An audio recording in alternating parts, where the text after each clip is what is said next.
Hey there. Subscribe to my channel and also press this bell icon so you can get latest video notifications. And this is absolutely free. So what is internet marketing and why should you care? Well, internet marketing simply entails promoting your business on the web.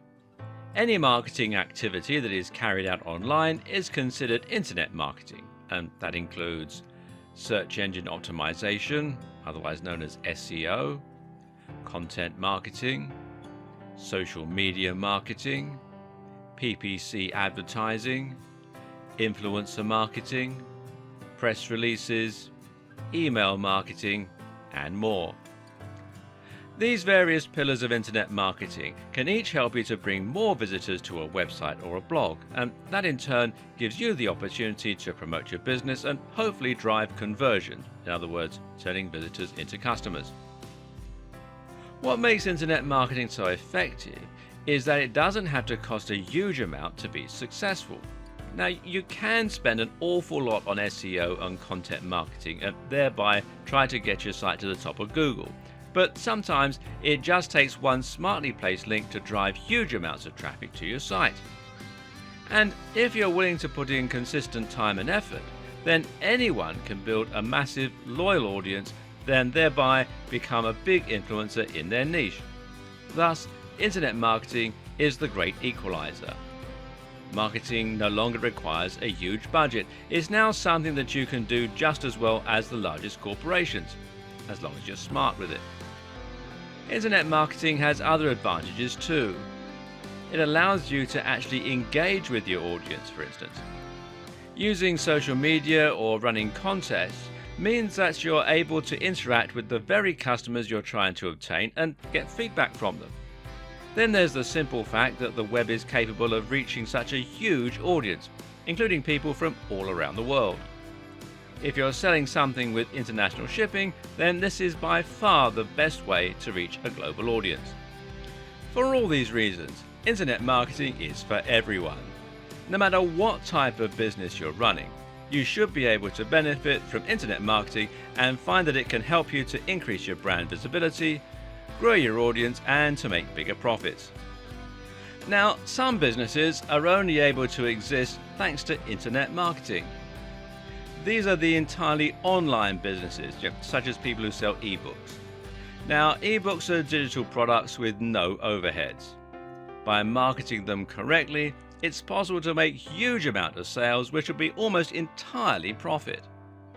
Ebooks can be something of a hard sell, but the fact that you can reach such a massive audience and engage with them directly means you can get enough turnover to earn big profits. These businesses only exist thanks to internet marketing. Other businesses also rely heavily on internet marketing.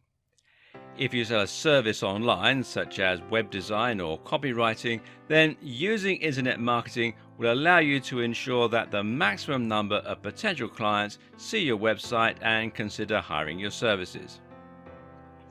Knowing how to reach that audience online is the difference between long dry spells, where you aren't bringing in any cash, and a steady flow of orders and income.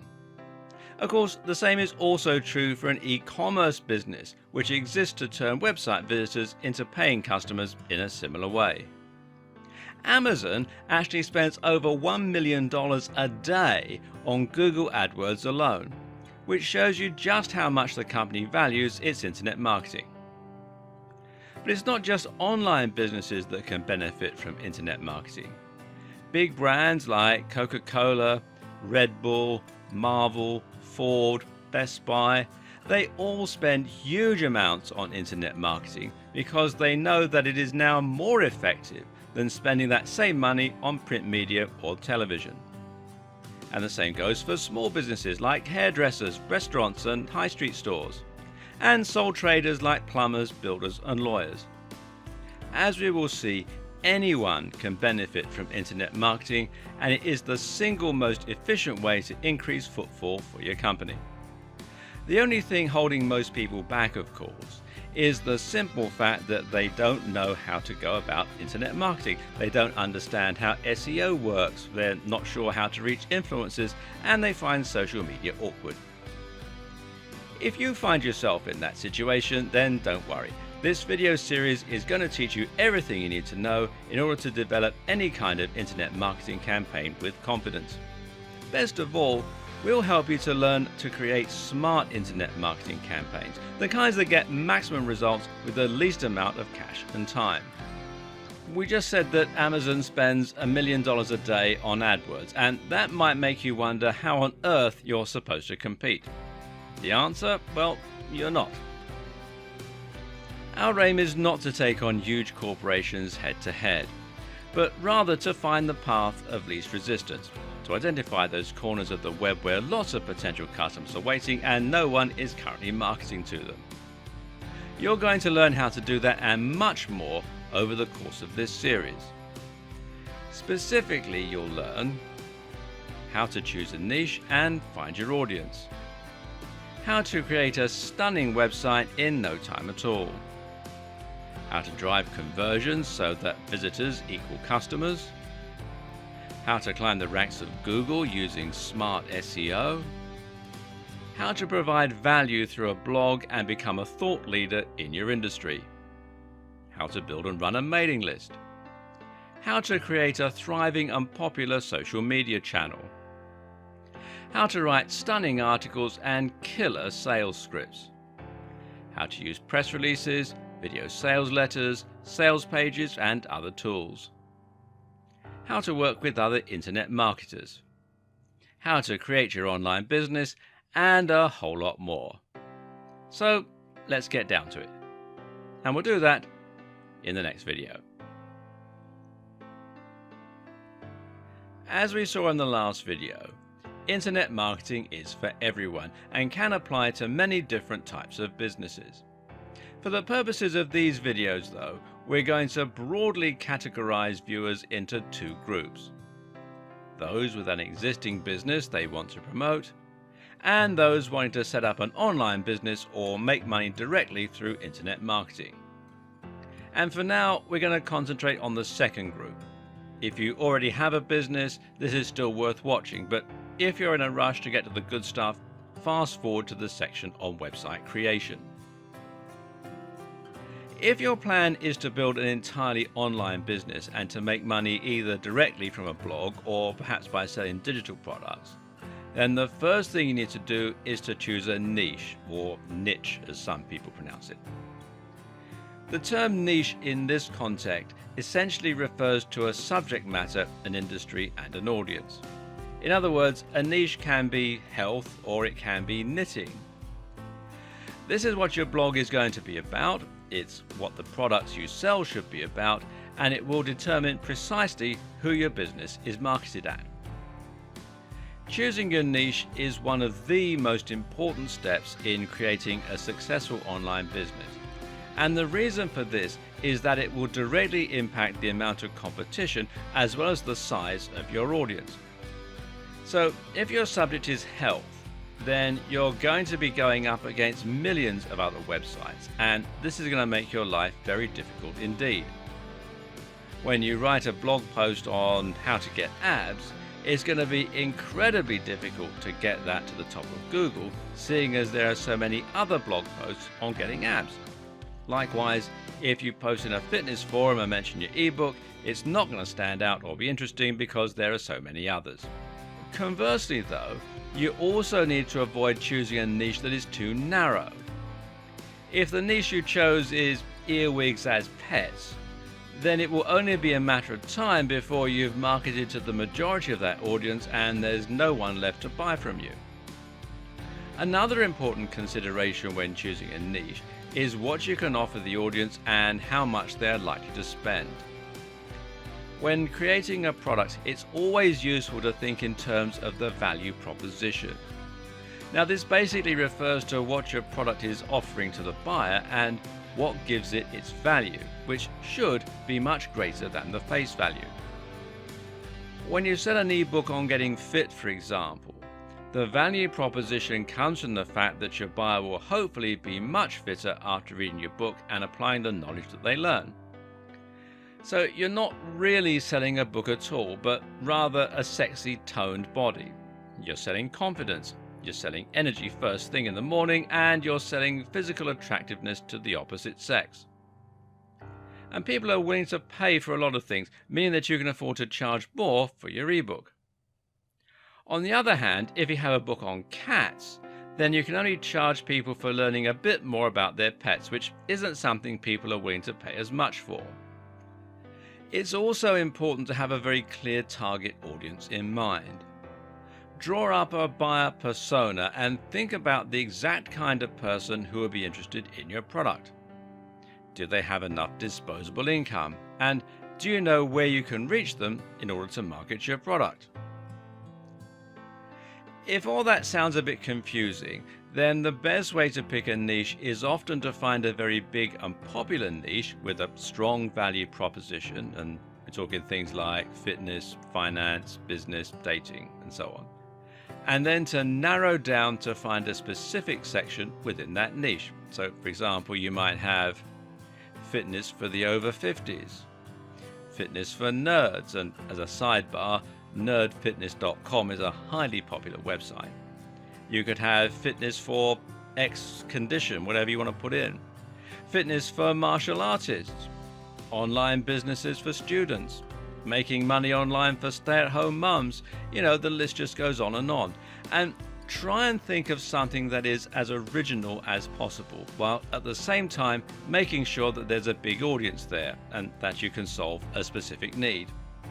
At the same time though, try and choose a niche that you genuinely have an interest in and some knowledge about, and this will help you to write better blog posts, and it will ensure that you don't get bored of your business over time.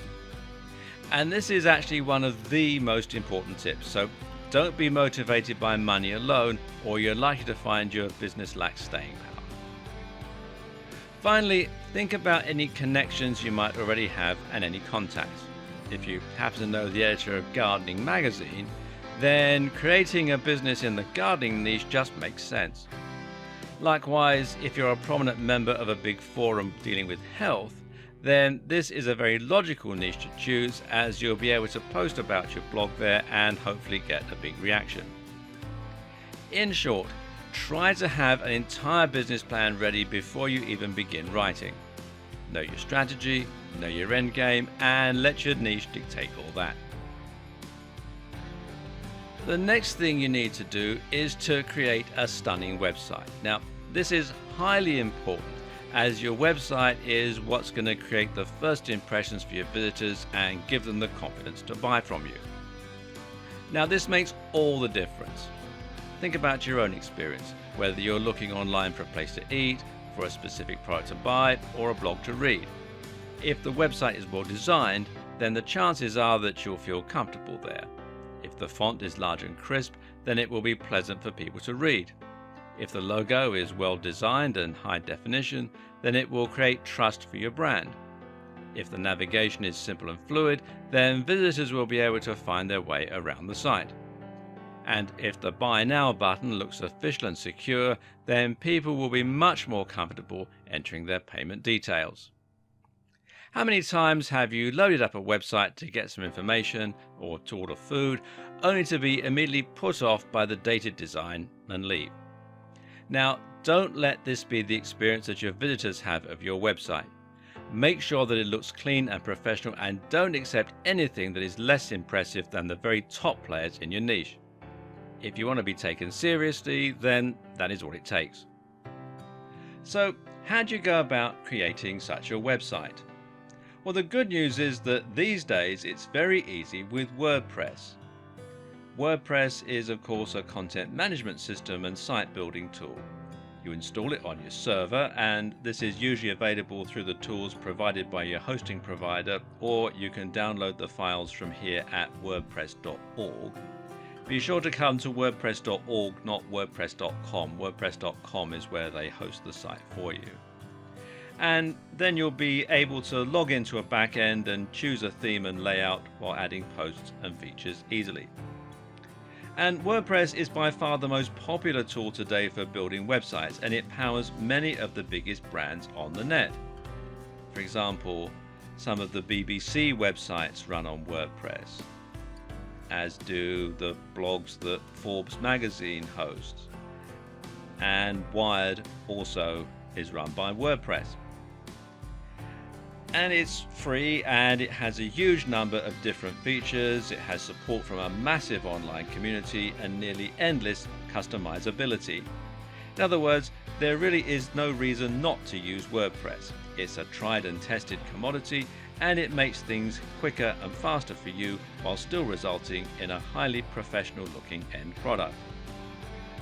Now, once you've installed WordPress, you should then look into adding a professional looking theme. Now, thankfully, these can also be added very simply by looking at the themes available through WordPress itself, or by buying them from various theme stores.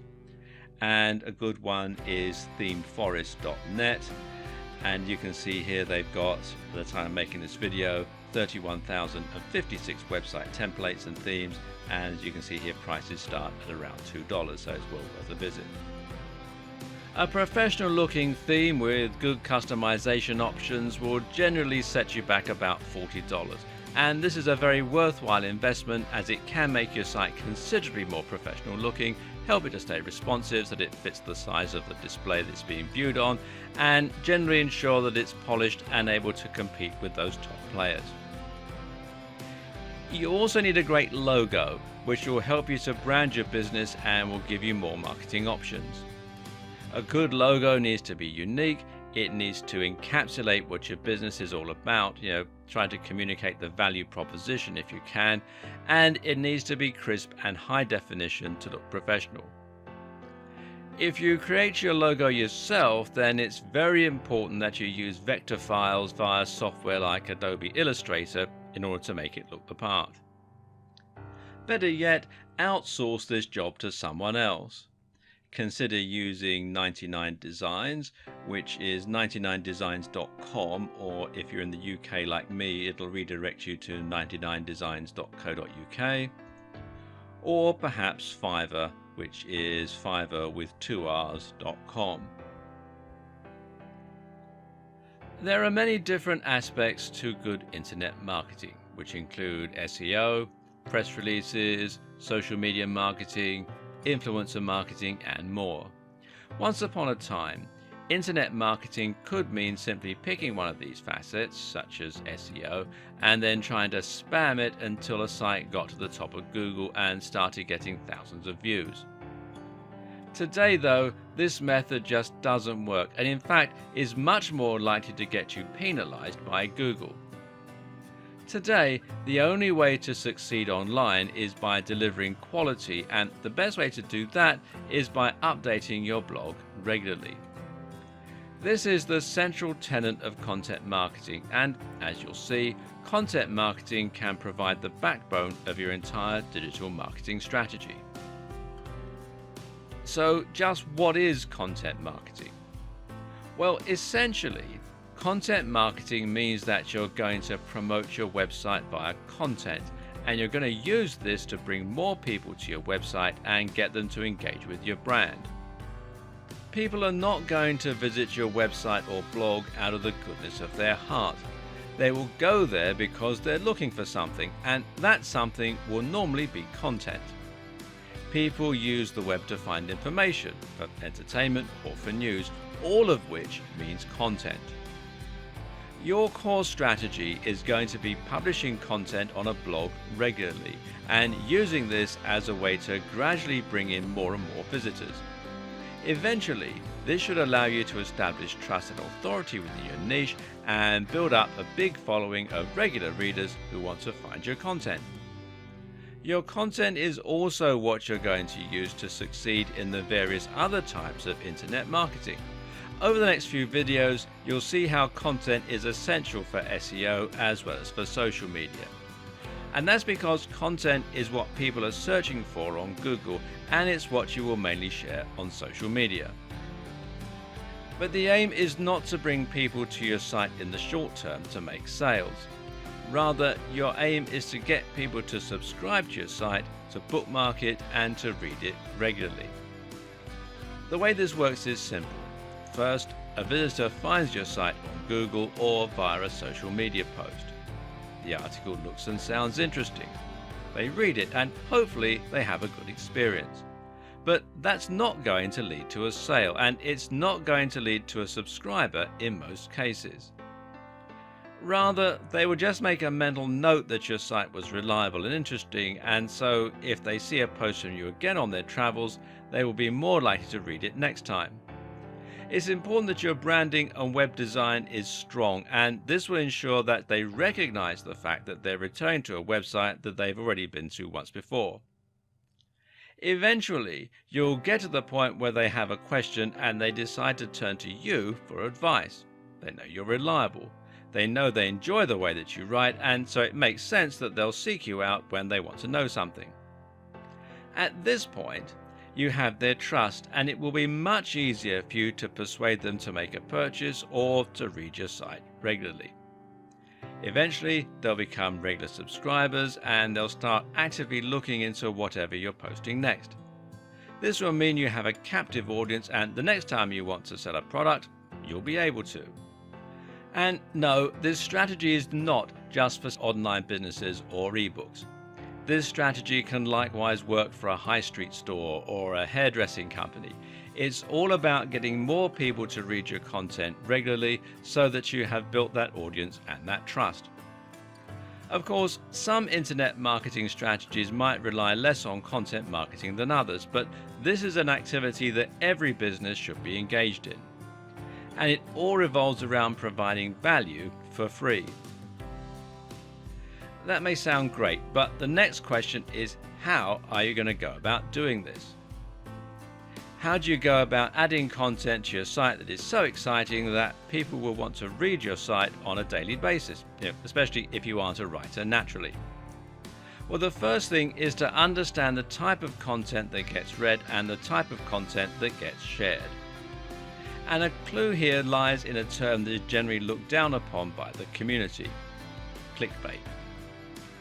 Clickbait is content designed to get people to click, and very often it provides little to no value.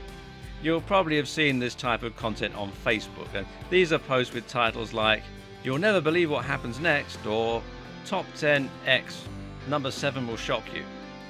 These titles get people to click by leveraging the power of curiosity. The titles are purposefully vague while also being emotionally charged, by telling you that you'll be shocked or outraged in some way. To look at, the articles appear to offer something completely new, unexpected, and shocking.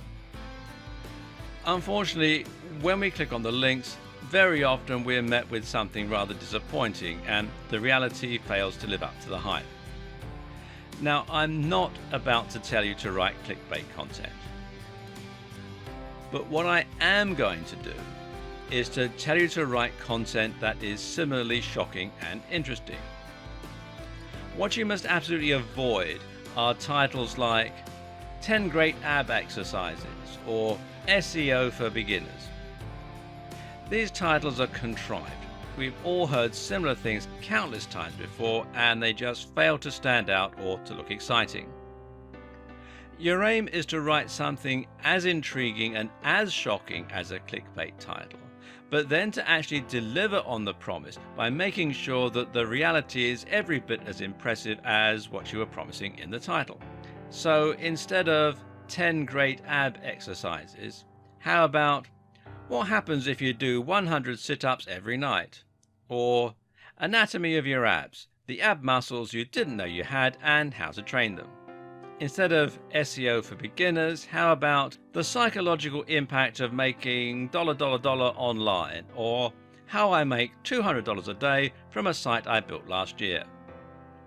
These titles are inherently more interesting because they're different, because they have a human element, and because they promise real value. If you use those kinds of titles, you'll get clicks, especially if you post them to the right forums. And if you deliver great value within your content, people will eventually start seeking you out for more unique and exciting stories. Oh, and stories is a very key word here. People love stories.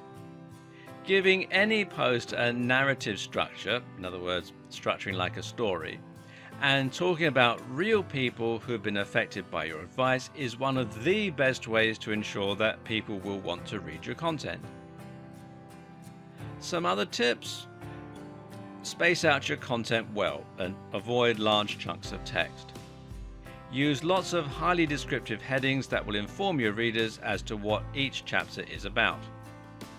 Use a nice big font. Decorate your content with attractive images. Write in a manner that is concise, entertaining, and easy to read. And provide lots of links to other resources within your content. From there, it's simply a matter of posting consistently, and I mean at least once a week, ideally more, and keeping the quality high. The length of each post doesn't matter as much, but occasionally posting long form posts, that I mean 800 words plus, will stand you in good stead with Google and help you to provide even more content to your visitors. But what if you don't know how to write? What if English isn't your first language? In that case, you need to consider hiring a writer. There are lots of writers online, and they charge anywhere from $1 per 100 words to $10 per 100 words. You don't need to spend that much, but it's highly recommended that you avoid the very cheapest writers. Anything under $1.50 is risky, and that you pay for better quality content. This is an important investment, as you won't be able to build trust and find regular readers if your content is written in pidgin English. One concern here is that you might not know how to check if the content is good, seeing as you won't be able to read it in the native language. The solution here is to find someone who can tell the difference and to get them to check it for you. And I can't stress enough how important this is. The key to effective social media marketing is the exact same as the key to effective content marketing: providing value.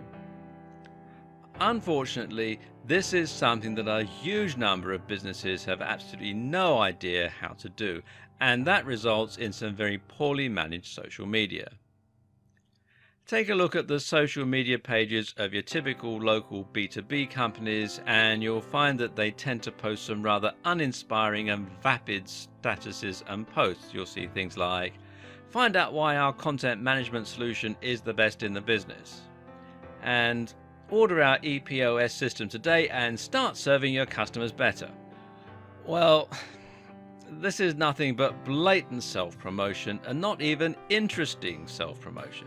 Ask yourself, why would anyone be interested in following that? What are they gaining by reading your posts? One of the single most important questions to ask when looking at your social media or your content is, would you read it? If not, then you need to do something to make it more interesting. This means your social media now needs to provide some kind of purpose for the viewer. It should be interesting, it should be entertaining, and it should be useful, or it should be inspiring. Inspiring social media can work particularly well.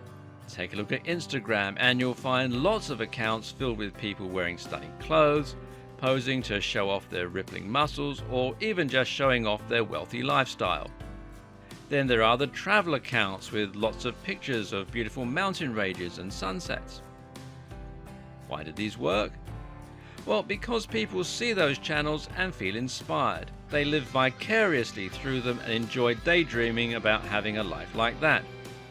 They know that if they follow that account, they'll be shown many more similarly inspiring posts, and they continue to live the dream.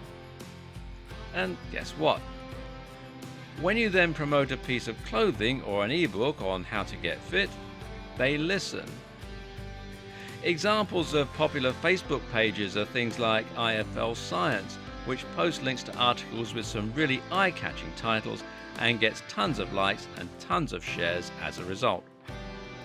The best Twitter accounts are ones run by personal brands that let fans feel as though they are really getting to know them, with insights into their daily routines, with jokes, or with insider tips.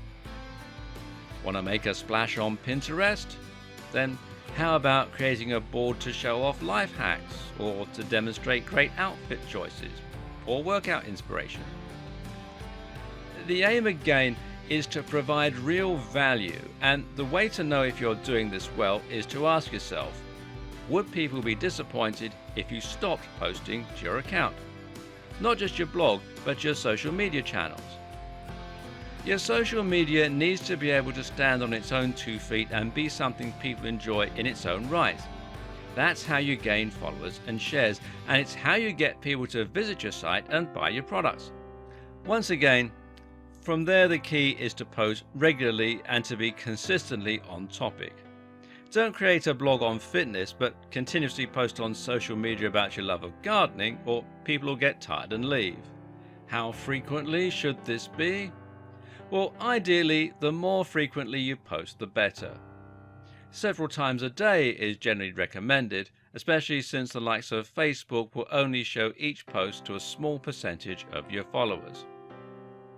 Now let's look at some more tips for getting your social media right.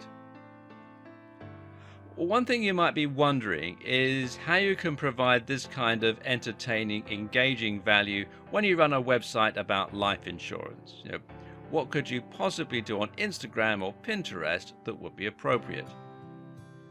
Well, the answer is not to think about the service directly, but rather about the value proposition and the audience. Your aim is to post things that will be interesting to the same demographic and will be relevant, but this doesn't have to mean you only ever post directly about life insurance. One example of this might be to make an Instagram account about all the ways to spend time with your family and take care of them as a mum and dad. This has a very broad appeal, but it's also directly relevant to life insurance because, after all, life insurance is all about looking after your family once you're gone. People who want to be better mums and dads can follow your Instagram, which will be in the same spirit as your business. And once you have their ear, you can recommend life insurance policy X. Likewise, you could do something similar with a Pinterest account. How about making all this about ways to save money as a family? You could show money-saving hacks, budgeting tips, etc., and use that to promote your life insurance as the best financial option, or your website as the best place to learn about life insurance. Another important tip is to think about your audience and who they are. If you want people to share your posts, and this is the best way to ensure they reach the maximum number of people, then you need to be sure you're targeting your audience specifically. This is important, seeing as trying to reach too wide an audience will ultimately mean that you don't specifically appeal to anyone. This is the mistake a lot of people make with their posts on how to get abs. They think that they need to appeal to everyone, and thus they end up with very safe and very generic content. But content performs best when it's targeting specifically at a particular type of person. This all relates to the psychology of sharing. Why do we ever share content? Well, there are two simple reasons: to express ourselves or to communicate. We communicate by sharing things that we think will appeal to someone we know. If you see a post on how working from home turns your brain to mush, then you're going to share that with your friend Bill, who works from home, as a cheeky joke, as a way to help them work from home better, or perhaps just a way to show that you're thinking of them. If you work from home yourself, then you might post it to express how you feel about working from home and to help others understand you better. But notice that in both scenarios, the post only works because it applies so specifically to people who work from home. While being very specific might appear to exclude potential customers, it makes it much easier for you to market to a particular type of person who is likely to buy from you. And to make this work, you need to spend some time profiling what that person is like. How old are they? What gender are they? What are their hobbies? What websites do they spend time on? You'll see why this is even more important shortly.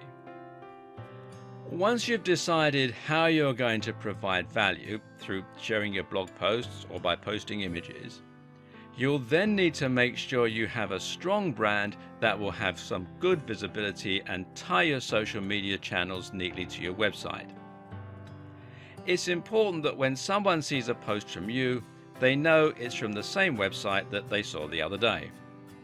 So make sure you have a good logo and use that as your profile picture or your cover image on each account. Likewise, use the same name wherever possible. Another tip is to integrate your social media and your website as closely as possible. It'll take a while to build up momentum on your social media, but one thing that you can do to help that along is to add social media buttons to your website so that people can check out your Facebook page directly from your website. Ideally, you'll gain new followers each time someone goes to your website. That way, they'll be more likely to see your future posts and share them, bringing in yet more visitors who can subsequently become followers. Also important is simply to ask people to follow you on social media. This is particularly effective in video, so if you have a YouTube channel, then don't be shy to simply ask the people watching to follow you on Twitter and give them some good reasons to do so.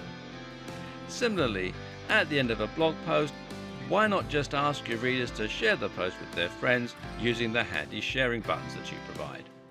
It's also a good idea to integrate your various different posts to save time and to ensure that you fill each channel with as much content as possible. For example, you can make it so that you post all your tweets on your Facebook page, or that each new YouTube video is automatically shared on Twitter. Don't forget that social media is still primarily a communication tool. One of the best ways to ensure people are engaged with you is to actually talk with them, and to do something as simple as just following people or liking their pictures.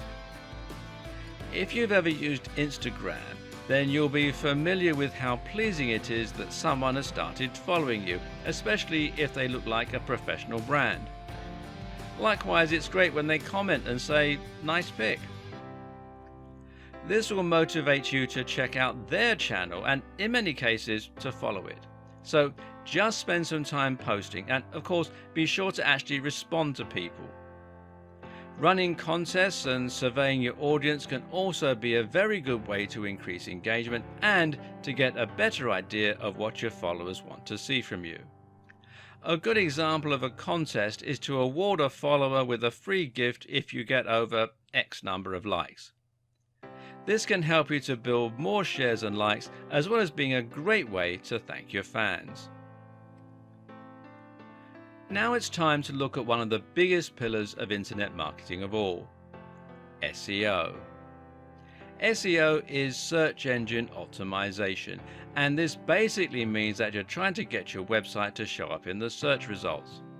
Of course, you're not going to be able to show up high in every search result, so this is where keywords and targeting come in. A keyword is essentially a word or phrase that people are going to search in order to find your site. When people go shopping online, they'll almost always start with Google. And when they start with Google, they will begin by searching for the thing that they want. Very often, this will mean that they search for something like "buy hats online." If you can target that precise phrase so that your page is the top result, you will not only be able to reach the right demographic, but you'll be able to target them at the precise moment they're actually planning on buying something.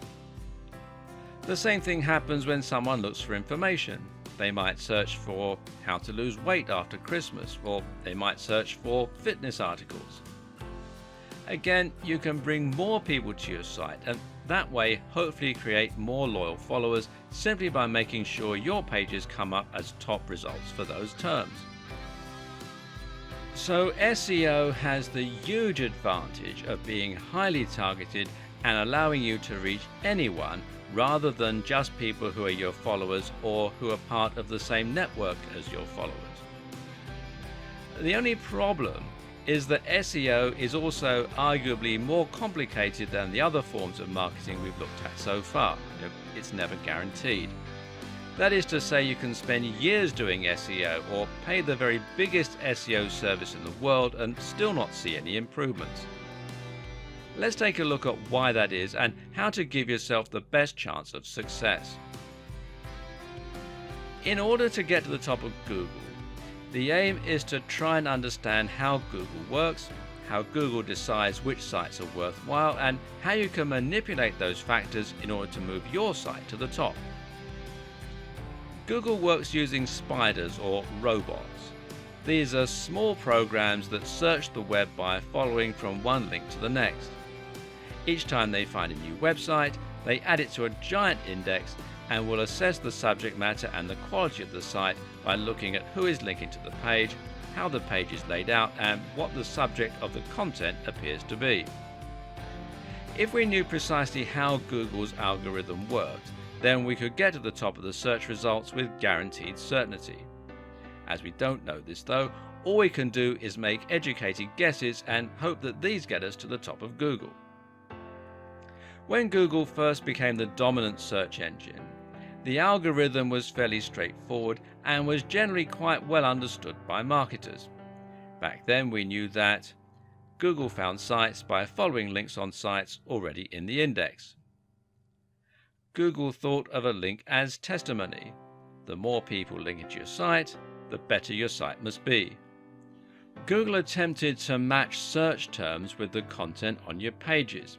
If you repeated the same phrase often enough, you stood a better chance of ranking for that term. Back then, it was easy enough to manipulate Google into doing your bidding.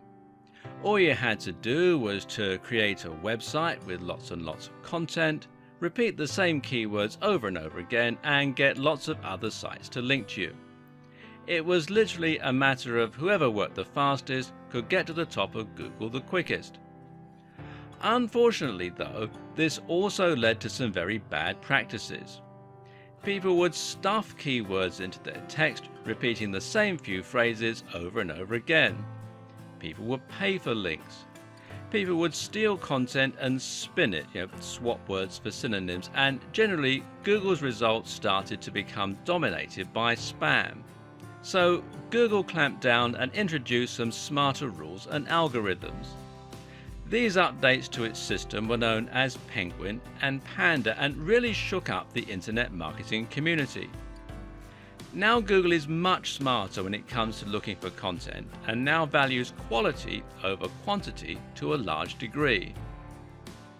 A few examples of the changes. First off, Google will now penalize websites for keyword stuffing. A density of 1 to 2% is generally recommended. Google now prefers long-form content and will reward it. Google will penalize sites that associate with spam sites. Low-quality links are worthless. Links from established authorities mean much more. A single link from Harvard is worth 1 million links from spam sites. Google now understands synonyms and related terms and will look for you to have written around a subject. Google penalizes links that are from sites that aren't related to yours. Google clamps down hard on paid links. Google clamps down hard on stolen or reworked content. Google can now monitor how long people spend on a website or page. If your visitors are only staying for a second before leaving, Google will take this to mean that your site doesn't offer any real value and you will be penalized. This sudden change resulted in a lot of sites being removed from Google altogether, which badly hurt many businesses. As you can imagine, this caused quite a lot of outcry. But what's important to remember is that website owners are not the customers Google is catering to. Google is catering to users who want to use Google in order to find high-quality content.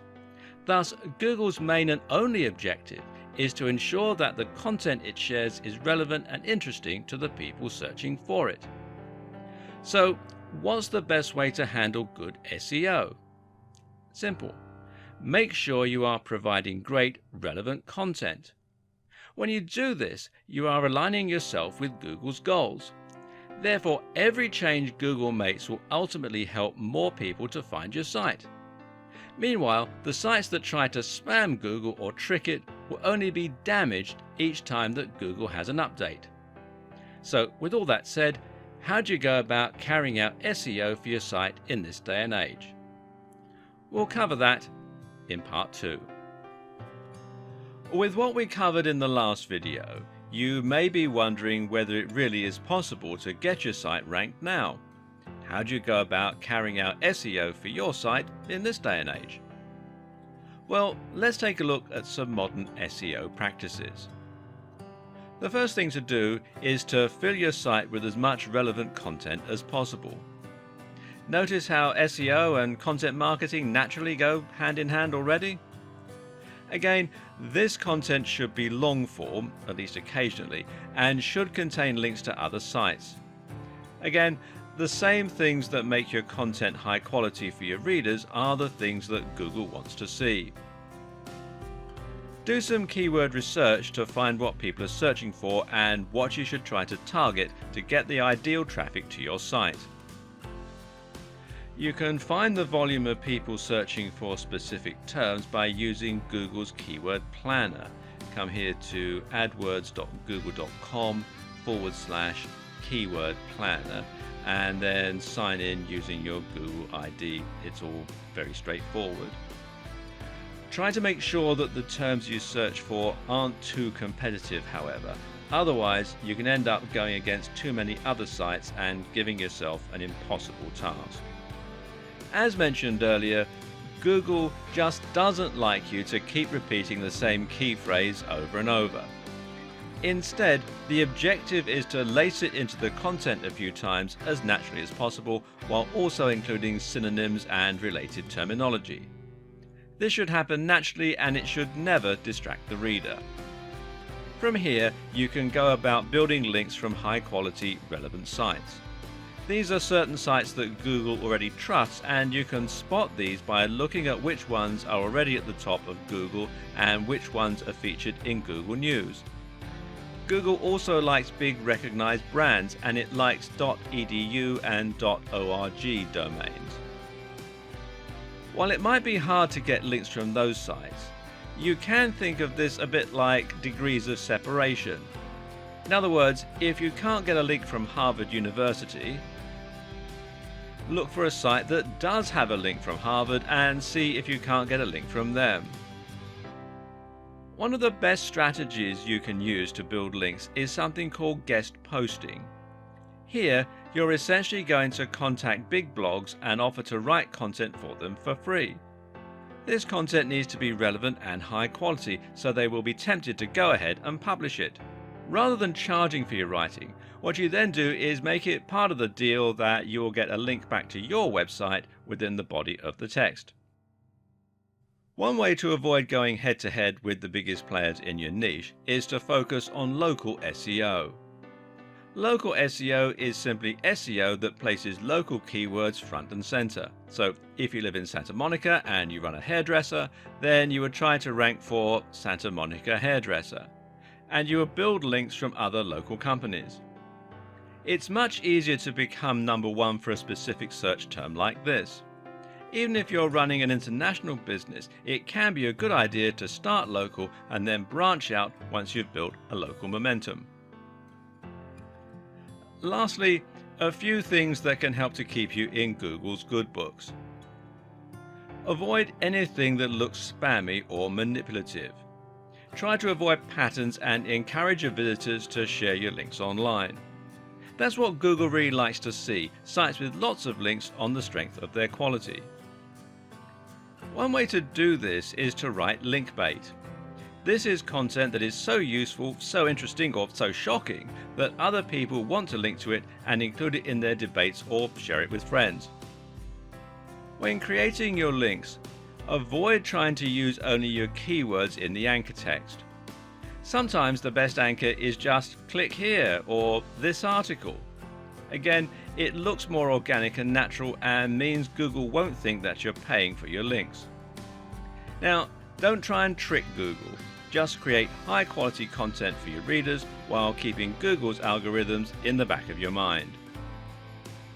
One of the great things about SEO is that once you've climbed to the top, it doesn't have to cost you all that much to stay there. The problem is, it can take an awfully long time to get to that point. PPC, meanwhile, offers you the precise opposite strengths and weaknesses. PPC stands for pay-per-click and is the main form of advertising online. Pay-per-click essentially means that as an advertiser, you only get charged each time somebody actually clicks on one of your adverts. So, in other words, it doesn't cost you anything to have your advert published on a website. If no one ever clicks on it, you'll never pay a cent. But each time someone does click on it, you'll be charged X amount of money.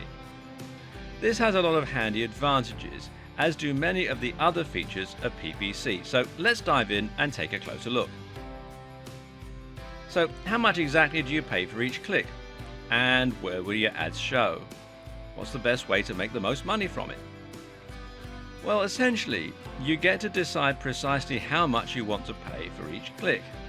The caveat is, the less you pay, the less your advert will get seen. That's because ads are shown based on a bidding system.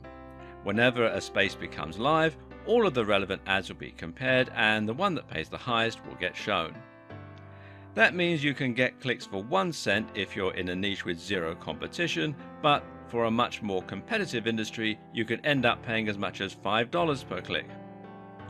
The good news is you only pay the amount you need to beat the next highest competition. So if your maximum bid is $5, but there's only one competitor who's paying $1, you'll get the ad for $1.01.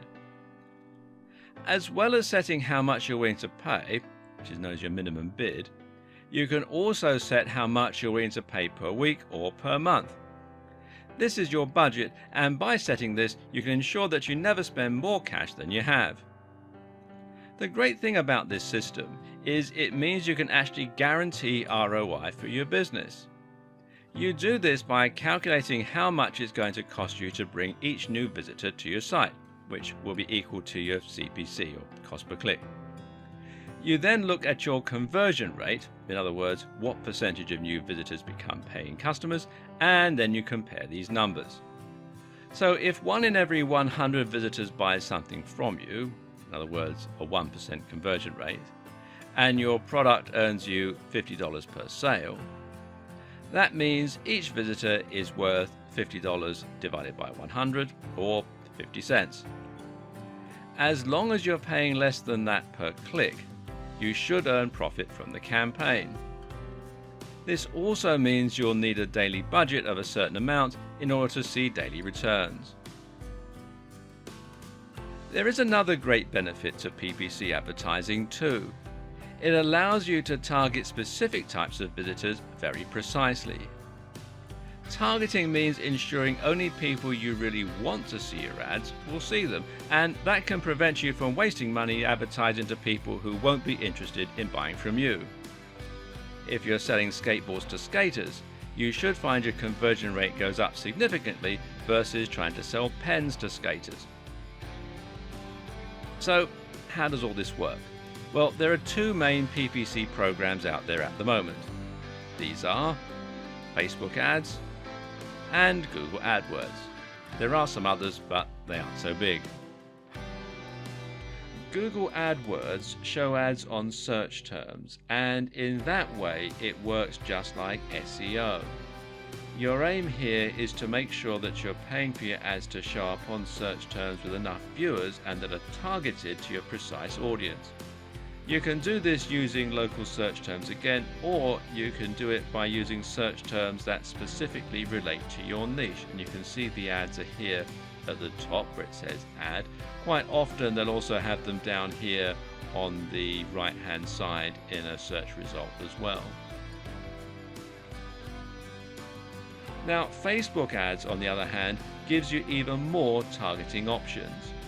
With Facebook ads, your adverts will show on users' Facebook pages on the right or in their home feeds.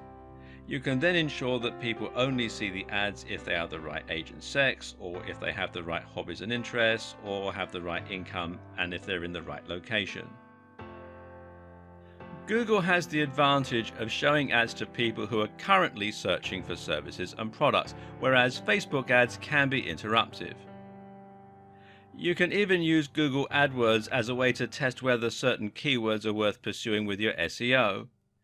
But by closely targeting only people who are likely to be interested in your product, Facebook ads allow you to avoid wasting money on clicks from people who would never have bought from you in the first place. If you're selling a digital product, there is another very effective way to gain a lot more sales, and that is to get other marketers to promote it for you. And learning about affiliate marketing is important if you want to stand a lot of the conversation you'll find in marketing forums and elsewhere. Essentially, an affiliate is someone who promotes an online product in exchange for a commission. So if you sold an ebook for 40% commission, that will make you an affiliate. To do this, you simply use a URL that is unique to you, and then when someone clicks on that link, they will be redirected via a page that will have a cookie on their computer, and they will be identified as having been sent by you. The great thing about getting affiliates to help you promote a product is you're essentially building an army of salespeople, all of whom will be able to help you get more sales for your product. If you can sell 30 ebooks a month yourself, imagine how many ebooks you'll sell when you have 1,000 affiliates. The key to getting lots of affiliates is not to be greedy. Create a great product you know will sell well and that affiliates will believe in too, and then be willing to give away a good proportion of your profits, over 50% ideally. You can then look for affiliates by listing your product on affiliate networks like JVZoo, which is jvzoo.com, ClickBank, which is clickbank.com, or CJ Affiliate by Conversant. This used to be called Commission Junction, and you can find them at cj.com. Making money as an affiliate is also a very important strategy for internet marketers. Internet marketers make money by promoting the products of other creators. This allows them to make big money without having to invest lots of time or effort into creating their own products. What's more is that by selecting an existing product rather than making one from scratch, you can remove the risk element by focusing on a product that is already selling very well. Affiliate marketing is a great way to monetize a website and to build a business with zero upfront investment. Whether you are an affiliate or a product creator, you're going to find there are a few different materials and terms which come up regularly and that you'll end up using to build your campaign. These materials and terms include sales funnel. Now, a sales funnel is a selection of free blog posts or articles, perhaps a mailing list, maybe a free report, followed up by a paid report and increasingly high ticket, in other words, expensive items. The idea is that you're gradually introducing people to your brand and then helping them to invest more and more in your message to become increasingly interested in spending more with you. Then there's sales page. A sales page is a page which is entirely dedicated to selling your product.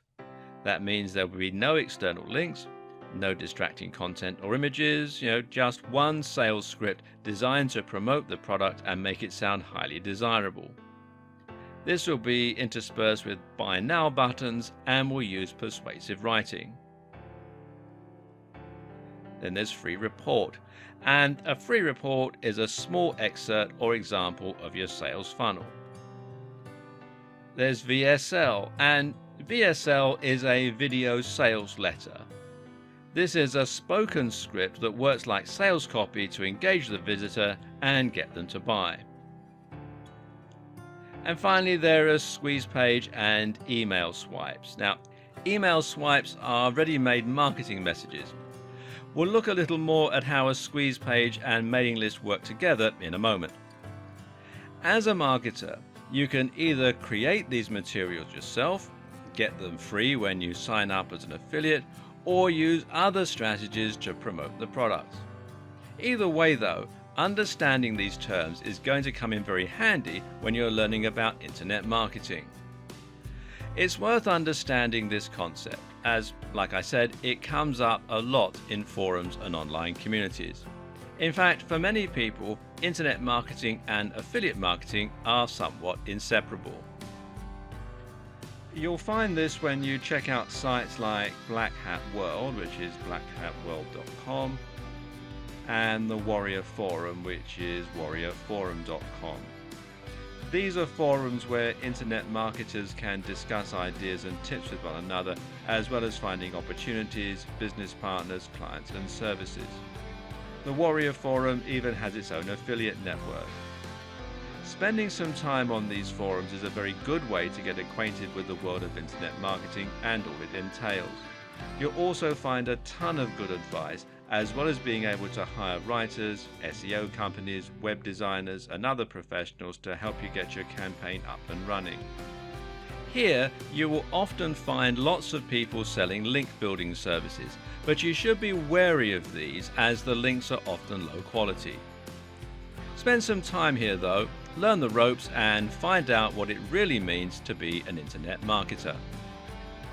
There are many more aspects to internet marketing, and we only really have just scratched the surface. That said, you should now know all of the basics and have a deeper understanding than most people regarding what is actually likely to work versus what ultimately amounts to spam. Before we go though, there are just a few more concepts you need to familiarize yourself with. If someone lands on your site for the first time and you try to sell them a copy of your ebook or a service, you should expect to find that this is more likely than anything to just drive them away.